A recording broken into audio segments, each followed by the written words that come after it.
Toxic ಚಿತ್ರತಂಡಕ್ಕೆ ಮತ್ತೊಂದು ಸಂಕಷ್ಟ ಎದುರಾಗಿದೆ. ಟಾಕ್ಸಿಕ್ ವಿರುದ್ಧ ರಾಷ್ಟ್ರೀಯ ಕ್ರೈಸ್ತರ ಒಕ್ಕೂಟ ದೂರನ್ನ ಕೊಟ್ಟಿದೆ. ಫಿಲ್ಮ್ ಚೇಂಬರ್ಗೆ ದೂರನ್ನ ಕೊಟ್ಟಿದೆ ಈ ಒಕ್ಕೂಟ. ಇವರ ಆರೋಪ ಏನು? ದೂರು ಕೊಡೋದ ಕಾರಣ ಏನಾಯ್ತು? ಸಿನಿಮಾದ ದೃಶ್ಯಗಳಲ್ಲಿ ಕ್ರೈಸ್ತರಿಗೆ ಮುಜುಗರ ತರುವಂತ ಆರೋಪವನ್ನ ಮಾಡಿ ಫಿಲ್ಮ್ ಚೇಂಬರ್ಗೆ ದೂರನ್ನ ನೀಡಲಾಗಿದೆ. ರಾಷ್ಟ್ರೀಯ ಕ್ರೈಸ್ತರ ಒಕ್ಕೂಟ ಈ ದೂರನ್ನ ಕೊಟ್ಟಿದೆ.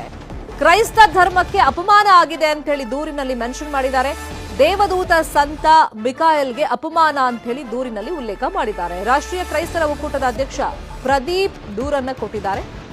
ದೇವದೂತರ ಮುಂದೆ ಅಶ್ಲೀಲ ದೃಶ್ಯವನ್ನ ಚಿತ್ರೀಕರಿಸಿದ್ದಾರೆ. ಕೂಡಲೇ ಸಿನಿಮಾ ದೃಶ್ಯಗಳನ್ನ ತೆಗೆದು ಸಾರಿ ಕೇಳಬೇಕು, ಕ್ಷಮೆಯಾಚನೆ ಮಾಡಬೇಕು ಅಂತಾನೂ ಕೂಡ ಒತ್ತಾಯವನ್ನ ಮಾಡಿದ್ದಾರೆ. ಸರ್ಕಾರದ ಮುಖ್ಯ ಕಾರ್ಯದರ್ಶಿ ಗೃಹ ಸಚಿವರು ಸೆನ್ಸಾರ್ ಬೋರ್ಡ್ಗೆ ದೂರನ್ನ ಕೊಟ್ಟಿದ್ದಾರೆ. ಕೂಡಲೇ ಸಿನಿಮಾ ತಂಡ ದೃಶ್ಯಗಳನ್ನ ತೆಗೆದು ಕ್ರೈಸ್ತರ ಕ್ಷಮೆ ಕೇಳಬೇಕು ಅಂತ ಹೇಳಿ ಒತ್ತಾಯ ಮಾಡಿದ್ದಾರೆ. ಸಿನಿಮಾ ವಿರುದ್ಧ ಕಾನೂನು ಹೋರಾಟದ ಎಚ್ಚರಿಕೆಯನ್ನು ಕೊಟ್ಟಿದ್ದಾರೆ.